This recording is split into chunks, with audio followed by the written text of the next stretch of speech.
2015 moo ko citoyen bu koy utiliser état bi moo lay permettre au nom de la nation nga utiliser ko ñoom li ñu wax bu ñu prospérer dans leur activité c'est parce que état moo taxaw en exonération de tout taxe jox leen ko carburant bu ñuy nappe ñu exonéré ko may leen ko exportation yi doo fay benn taxe c'est parce que état a délibérément choisi de développer la pêche. Alors donc de ce point de vue mënul wax ne état bi jàppale ko.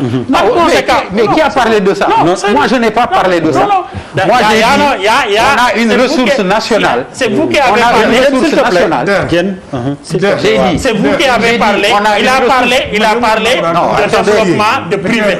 Non, état bi j'ai parlé de développement du Sénégal. privé bu fi prospérer état bi moo la may loxo. allez Diène ak Saër Seck ñu déglu Pape Djibril. man en fait dama tiit en fait. li ma tiital mooy il y a des questions sérieuses yoo xamante ni suñ koy wax. il faut que ñu am benn élévation ak benn dépassement génn ci égo yi wala ay crypto personnel wala soit c'est-à-dire j'ai l'impression que finalement souvent day dem ci benn niveau boo xamante ni dafay suufe trop alors que lii. wax na ko léegi ne nous sommes d'égale dignité 16 millions de Sénégalais yëpp dañu nekk d'égale dignité te lii ñuy waxtaani ñoom ñëpp ñoo ko bokk et malheureusement ci débat yi man absent bi ma ciy gën a naqari c'est l'Assemblée nationale parce que même yu mel nii nga xamante ni dafay engager ay génération keroog damay seetaan benn film Amérique gis benn président buy prêter serment mu ne mes 4 prochaines années dama koy consacrer aux 4 prochaines décennies c'est-à-dire que li ma yitteel du ñeenti at yi ma jëm rek mais lépp lu ma ci def dafay engager 40 ans yi may def c'est-à-dire que nee nañ stade Léopold Sédar Senghor bii doon ay licence de pêche ñu ne am na lum ñu jural stade bii ñuy tabax ci ñu ne chinois yi ñoo koy tabaxaat contrepartie bi kan moo ko xam ci table ji non Turquie bi yoon waa Turquie kan moo xam contrepartie bi ci table ji ak yeneen yi nga xamante ni yëpp ñoo ngi koy def c'est-à-dire que man souvent li may appeler aux techniciens surtout parce que souvent man les techniciens man jàpp naa ne mën nañoo juum de bonne foi parce que dañuy def seen liggéey bi ñu war a def techniquement man ce qui m'inquiète c'est les politiques et justement boo xoolee même ci feebaru corona bi ñuy jàll bi ñu nekk nii beaucoup de vérité ñoo ngi koy xam parce que les techniciens ñoo jël la parole dans l'espace te lu ci bari duñ ko ñemee wax ndax seeni moroomu technicien ñoo ngi leen di bàyyi xel ñoo ngi leen di seetaan tey jii moom technicien la moo ngi ci secteur bi peut-être am na poste tey peut-être que sax est-ce que c'est la personne la plus habilitée pour parler des licences peut-être que moom am na secteur am beneen xaw ma kan mooy gérer licence yi au niveau du ministère.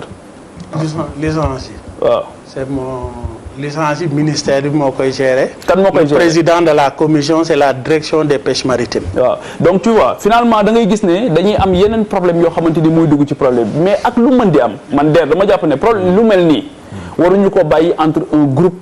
boo xamante ni constitué wu na GAIPES ak nu mu mën di tudd ak les techniciens du ministère dañ ko war a jël def ko intérêt supérieur de la nation discuter fi ko war a discuter ba mbir yi jar na débat national ba mbir yi leer ba ñëpp xam waaw fan la kii quoi moo gën parce que lii finalement gis nga ni mu demee ba ñu fi tudd ay nit diw Viera ak sangam nangam ak dugg na ceeg yooyu man ça me désole beaucoup et je pense que ne on va répéter les mêmes erreurs yu ñu répété depuis 60 ans. Alors, et Charles a raison Charles a raison li mu wax. non tu sais. et Charles leneen li am solo mooy lan la secteur du pêche bi wuti OFNAC.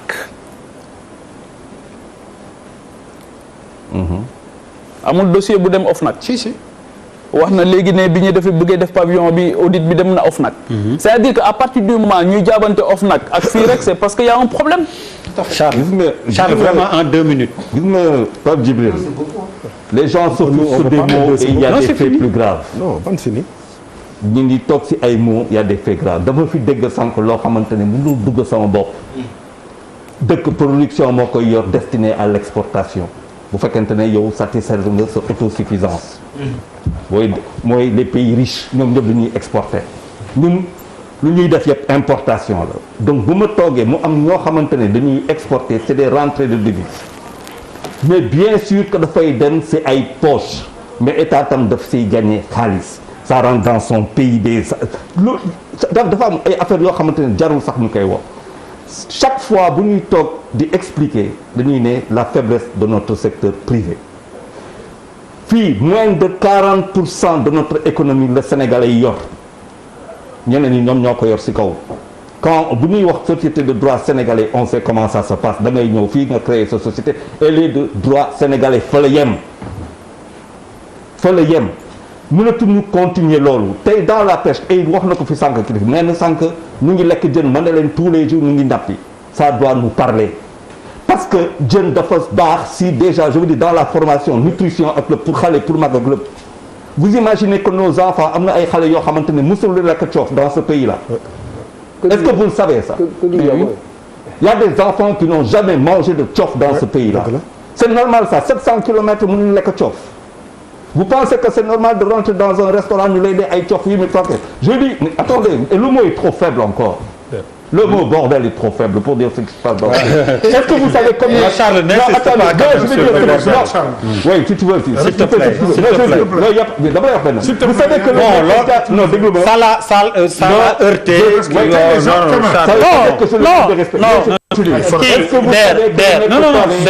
non est-ce que vous savez que le mec je t'en prie non mais il faudrait pas que je vous montre pas de non je suis désolé man du ma nangu mais il faut respecter les gens nit di ma joxoñ di wax bordel non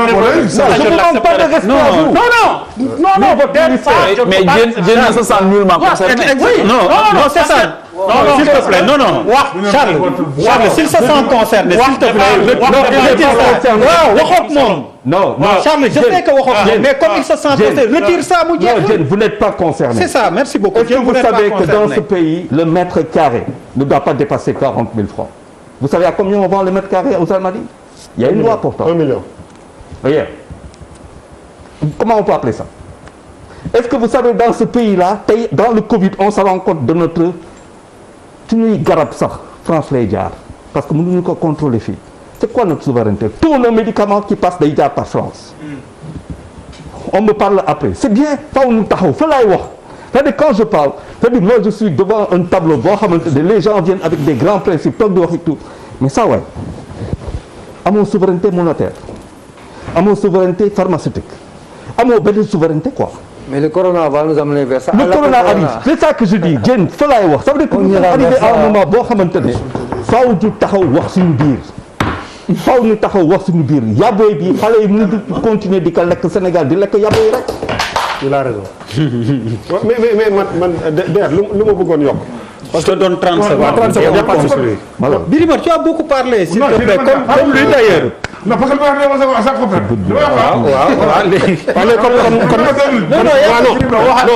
Non, dafa ndànk rek damay wax benn. Birima, merci ça am na xoolal waxal non dama xëccoowul rek bu dee dafa jaar xëccoo rek ma bàyyi comme ni nga wax comme nee nga affaire de waay la non comme tu dis que affaire de waay la j'assume jusqu'au bout Bouba waxal 30 secondes rek. Bouba waxal bu naree indi xëccoo rek moo kii.